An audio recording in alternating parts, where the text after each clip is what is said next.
بسم اللہ الرحمن الرحیم۔ باغ فدق کے فیصلے ائمہ اہل بیت اطہار کی عدالت میں شیعہ سنی کتابوں کی روشنی میں باغ فدق کے تفصیلی دلائل، مال فے کے احکام، اس کا حقیقی قصہ، رضامندی اور غضب والی ساری واقعات احوال وہ تحقیق کے ساتھ ہم پیچھے عرض کر چکے۔ آج صرف اس بات کو ڈسکس کیا جائے گا کہ باغ فدق کا جو فیصلہ، جوڈیشلی فیصلہ جناب سیدنا ابو بکر صدیق رضی اللہ تعالیٰ عنہ آپ نے فرمایا، کیا وہ ظلم پر تھا یا حق پر تھا؟ اگر تو ظلم پر تھا تو ظاہری سی بات ہے مولا علی المرتضیٰ اس کے فیصلے کے خلاف فیصلہ کریں گے، لیکن تاریخ و آثار روایات ہمیں یہ بتاتی ہیں کہ جناب ابو بکر صدیق رضی اللہ تعالیٰ عنہ کے فیصلے کے مطابق مولا علی المرتضیٰ نے اپنے زمانے میں یہ فیصلہ کیا۔ اب سوال ہوا یہ مولا علی المرتضیٰ سے، باغ فدق کے فیصلے کو مولا علی کی عدالت میں رکھا گیا۔ اب ساری باتیں چھوڑ دیجئے، اگر کوئی ذاکر کہے اس کی بات نہ مانے، میں کہتا ہوں میری بات نہ مانے، مگر بات وہ مانے جو کعبے کے گوہر، سیدہ کے شوہر، حسنین کے بابا، میرے نبی کے ویر اور سنیوں کے پیر حیدر کرار نے فرمائی، جن کے بارے میں میرے حضور نے فرمایا تھا اللہ جدھر میرا علی جائے حق کو ادھر پھیر دے۔ اگر کوئی بندہ جناب ابو بکر و عمر کے فیصلے کو درست نہیں مانتا تو جناب علی المرتضیٰ کی زندگی کو دیکھے، انہوں نے اس سلسلے میں کیا فیصلہ فرمایا۔ اب یہ میرے ہاتھ میں کتاب شیعہ مذہب کی کتاب نہج البلاغہ کی شرح ابن ابی الحدید ہے، اور امام ابن ابی الحدید شیعہ کا عالم ہے اور یہ پکا شیعہ تھا۔ یہ کچھ آج کے رافضی حضرات اس سے جان چھڑانے کے لیے کہتے نہیں یہ تو شیعہ ہی نہیں تھا۔ اگر کسی صاحب کو گفتگو کرنے کا موقع ملے، میسر آئے، تو ہم بالکل علل اعلان کشادہ دامنی سے دعوت دیتے ہیں، آپ آئیں ہمارے سامنے بیٹھیں، ہم دلائل سے آپ کو بتائیں گے کہ یہ بالکل پکا شیعہ تھا اور یہ شیعہ مذہب کی کتاب ہے۔ اتنی جلدی باتوں سے جان تو نہیں نہ چھوٹتی۔ الکنہ والالقاب، الذریعہ الی تصنیف الشیعہ، کشف الظنون، یہ شیعہ مذہب کی کتابیں ہیں، ان کے اندر تفصیل سے اس کے احوال لکھے۔ یہ پکا شیعہ تھا اور اس نے اپنے مقدمہ میں اپنا تشیع ہونا ظاہر کیا۔ خیر، نہج البلاغہ کی شرح ابن ابی الحدید ہے، 16ویں جلد، صفحہ نمبر 231 ہے۔ محمد بن اسحاق کہتے ہیں سألت ابا جعفر محمد بن علیہ السلام، امام باقر بیٹھے ہوئے تھے۔ کون امام باقر؟ امام حسین کے سگے پوتے، امام زین العابدین کے بیٹے۔ ایک مرید آیا، کہنے لگا حضور آپ کا کیا خیال ہے جب مولا علی المرتضیٰ عراق کے والی بنے، کوفہ کے خلیفہ بنے، کوفہ کے والی بنے، آرائیت علیًا، آپ کا کیا خیال ہے کیف صنع فی سہم ذوی القربیٰ، نبی علیہ السلام کی اہل بیت کے بارے میں انہوں نے باغ فدق کے معاملے کا حصہ کس طرح ہینڈل کیا، انہوں نے اس کو کس طرح تقسیم کیا۔ اس وقت مصطفیٰ کے بیٹے، امام حسین کے پوتے، مولا علی کے پڑپوتے امام باقر نے فرمایا سالک بہم طریق ابی بکر و عمر، میرے جد اعلیٰ مولا علی المرتضیٰ انہوں نے عین وہی فیصلہ کیا جو جناب ابو بکر و عمر کا فیصلہ تھا، وہ اسی معاملے پر چلے جو ابو بکر و عمر کا معاملہ تھا، انہوں نے اس راستے کو اختیار کیا جو ابو بکر و عمر کا راستہ تھا۔ کل تو اب مرید بھی اس طرح کا تھا، کہنے لگا وکیفہ، یہ کیسے ہو سکتا ہے؟ اس کے دل میں تھا کہ ابو بکر و عمر نے تو ظلم کیا تھا، اب یہ امام باقر کو کہہ رہا، کہنے لگا حضور یہ کیسے ہو گیا، ولیما، اور یہ کیوں ہو گیا، وانتم تقولون ما تقولون، آپ کہہ رہے ہیں کہ مولا علی نے ابو بکر و عمر والا فیصلہ کر دیا۔ اس وقت امام باقر نے اس کے دل کے جب اس غبار کو دیکھا تو فرمایا چپ کر جا، فما منعہ قال کان یکرہ ان یدعى علیہ مخالفت ابی بکر و عمر۔ امام باقر فرمانے لگے فما منعہ، حضرت جناب علی المرتضیٰ کو جس چیز نے فیصلہ بدلنے سے روکا تھا وہ فیصلہ کیا تھا، وہ چیز کیا تھی؟ فرماتے ہیں وہ چیز تھی کان یکرہ ان یدعى علیہ مخالفت ابی بکر و عمر۔ مولا علی فرماتے تھے کہیں لوگ ایسا نہ کہیں کہ علی نے ابو بکر و عمر کی مخالفت کر دی، یعنی آپ ابو بکر و عمر رضی اللہ عنہما کی مخالفت کرنے کو اپنی توہین سمجھتے تھے۔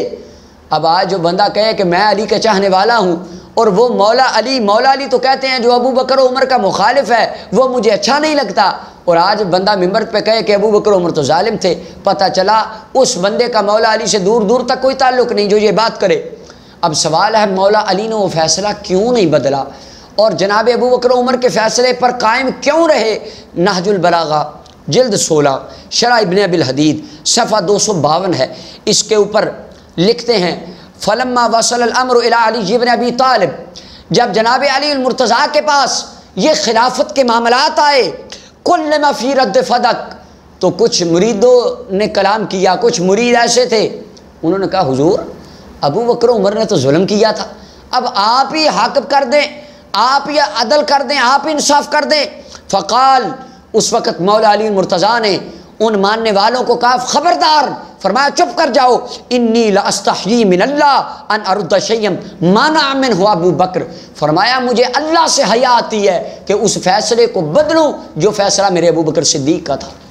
مولا علی فرماتے ہیں مجھے حیا آتی ہے، اور آج کے بے حیا ذاکر کو کوئی حیا نہیں آتی، یہ ابو بکر صدیق کی عدالت پہ بھونکتا ہے۔ مولا علی فرماتے ہیں مجھے حیا آتی ہے اپنے بھائی ابو بکر سے کہ میں اس کے فیصلے کو بدلوں، کیوں؟ کیونکہ مولا علی المرتضیٰ فرماتے تھے لوگو ابو بکر صدیق کا جو لقب صدیق ہے انہیں ہم نے نہیں دیا، اللہ نے آسمانوں سے نازل فرمایا ہے۔ جناب مولا علی المرتضیٰ نے وہی فیصلہ رکھا جو جناب ابو بکر عمر کا تھا۔ اب پوری رافضیت سے ہمارا یہ سوال ہے اور قیامت تک اس کا کوئی جواب معقول دے تو ہم اس کے جواب کو تسلیم کریں گے اگر کوئی معقولی جواب ہو۔ ان کے نزدیک، مسلمانوں کے نزدیک اسلام کے 5 ارکان ہیں، کلمہ، نماز، روزہ، حج، زکوٰۃ۔ شیعہ کے اندر امامت، عدل، یہ عصمت کو، امامت کو، عدالت وغیرہ کو رکن مانتے ہیں۔ امام وقت پہ عدل کرنا فرض ہوتا ہے ان کے مذہب میں، جو عدل نہ کرے وہ امام نہیں ہوتا، امام پر فرض ہوتا ہے عدل کرنا۔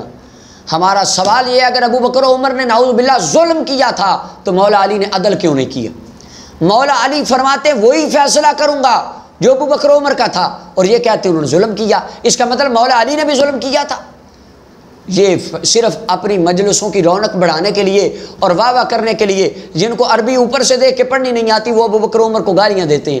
اس کے بعد مصطفیٰ کی اہل بیت نے اس کا کیا فیصلہ فرمایا؟ نبی علیہ الصلوۃ والسلام کے شہزادے مولا علی کے پڑپوتے، امام حسین کے پوتے، امام زین العابدین کے بیٹے امام باقر رضی اللہ تعالیٰ عنہ، آپ سے اس کے بارے میں فیصلہ طلب کیا گیا۔ یہ شیعہ مذہب کی کتاب نہج البلاغہ شرح ابن ابی الحدید جلد نمبر 16 ہے، صفحہ نمبر 220 ہے۔ اس کے اوپر کہتے ہیں کثیر النوال کہتے ہیں میں نے قلت لابی جعفر محمد بن علی علیہ السلام، میں نے امام باقر کو کہا جعلنی اللہ فداک، حضور اللہ مجھے آپ پہ قربان کرے، ارأیت ابا بکر و عمر هل ظلماکم من حقکم شیئا، ابو بکر عمر کے بارے میں آپ کا کیا خیال ہے؟ کیا انہوں نے آپ پر کوئی ظلم کیا تھا؟ او قال، یا اس نے کہا ذہبا من حقکم شیئا، آپ کا حق چھین لیا تھا ابو بکر عمر نے۔ اب سیدہ فاطمہ الزہرا کے بیٹے سے یہ سوال کیا جا رہا ہے، ان کے نسل کے ایک نورانی موتی سے یہ سوال کیا جا رہا ہے۔ آپ نے فرمایا لا، او میرے ماننے والے سن لے، اللہ کی قسم ایسا نہیں ہے۔ فرمایا والذی انزل القرآن علی عبدہ لیکون للعالمین نذیرا، اس اللہ کی قسم جس نے محمد مصطفیٰ صلی اللہ علیہ وسلم پہ قرآن نازل کیا، ما ظلمنا من حقنا مثقال حبۃ من خردل، ابو بکر نے ہماری حق کے اندر ایک رائی کے دانے کے برابر بھی ظلم نہیں کیا۔ اب امام باقر فرماتے ہیں انہوں نے ظلم نہیں کیا، اور آج کل کا شیعہ کہتا ہے جی انہوں نے تو ظلم کر دیا۔ اب اس رافضی میراثی کی مانے کہ امام باقر کی مانے، اور امام باقر فرمانے لگے، فرمایا کثیر النوال کہنے لگے قلت افتولاہما، اے امام باقر کیا آپ ابو بکر عمر کو اپنا سردار مانتے ہیں، ان کو اپنا آقا مانتے ہیں، ان کو اپنا پیشوا مانتے ہیں؟ تو اس وقت امام باقر نے فرمایا نعم، ہاں میں تو ان کو اپنا سردار مانتا ہوں، ان کو اپنا آقا مانتا ہوں، اپنا مولا مانتا ہوں۔ فرمایا وہی حقا، او تو برباد ہو جائے، تجھے آج تک اتنا ہی پتہ نہ چلا، تولاہما فی الدنیا والآخرہ، تو دنیا میں بھی ان کو اپنا سردار بنا لے، آخرت میں بھی ان کو اپنا سردار بنا لے۔ وما اصابک فی عنقی، یہ شیعہ عالم کہتا ہے، امام باقر نے فرمایا اگر ابو بکر عمر کی محبت نے تجھے کبھی دنیا و آخرت میں کوئی نقصان دیا تو رب کی بارگاہ میں مجھے پیش کر دینا، ابو بکر عمر کی محبت سے حاصل ہونے والا نقصان اللہ کی بارگاہ میں ادا کر دوں گا۔ یہ امام باقر فرما رہے ہیں، رسول اللہ کے بیٹے، اور آج یہ ذاکر کہتے ہیں یہ ظلم ہو گیا۔ امام باقر فرماتے ہیں ان سے محبت کرو، ان کو اپنا آقا بنا لو، ان کو اپنا سردار بنا لو، ان کو سردار بنانے سے تمہیں کوئی نقصان نہیں ہوگا۔ اور یہ کہتے ہیں نہیں جی وہ حق بس ہم تو مان نہیں، وہ ظلم کر دیا انہوں نے۔ رسول اللہ کے آل کے تیسرے شہزادے حضرت امام باقر کے سگے بھائی حضرت امام زید رضی اللہ تعالیٰ عنہ، جن کو شیعہ اثنا عشری اپنا امام نہیں مانتے، جو ایران والے شیعہ ہیں وہ امام زید کو امام مانتے ہیں، جو یہاں کے ہیں وہ نہیں مانتے، وہ کہتے ہیں نہیں یہ امام نہیں تھے، صرف امام باقر امام تھے۔ اب یہ کیسا ظلم ہے، رسول اللہ کی اولاد میں سے چند شہزادوں کو تو اپنا امام مانتے ہیں اور چند کو کہتے ہیں ہم یہ ان کو امام مانتے نہیں، حالانکہ ہمارا عقیدہ ہے تیری نسل پاک میں ہے بچہ بچہ نور کا، ہم رسول اللہ کے ہر شہزادے کو امام مانتے ہیں۔ اب امام زید کا فیصلہ سنیے۔ امام زید فرماتے ہیں، بختری بن حسان کہتے ہیں میں نے امام زید کو کہا اور میرا ارادہ تھا کہ میں ابو بکر کی مذمت کروں گا، ان کی شان میں کمی کروں گا۔ ان ابا بکر، حضرت امام زید کے سامنے کہا، ان ابا بکر انتزع فدق من فاطمہ علیہ السلام، حضور میں نے سنا ہے ابو بکر صدیق نے فدق چھین لیا تھا سیدہ فاطمہ سے۔ تو اس وقت امام زید غصے میں آ گئے، فقال، فرمانے لگے، ان ابا بکر کان رجلا رحیما، فرمایا اللہ کے بندے ابو بکر تو بڑے رحم دل آدمی تھے۔ ابو بکر کی تعریف کر رہے ہیں، فرمایا ابو بکر صدیق تو بڑے رحم دل آدمی تھے۔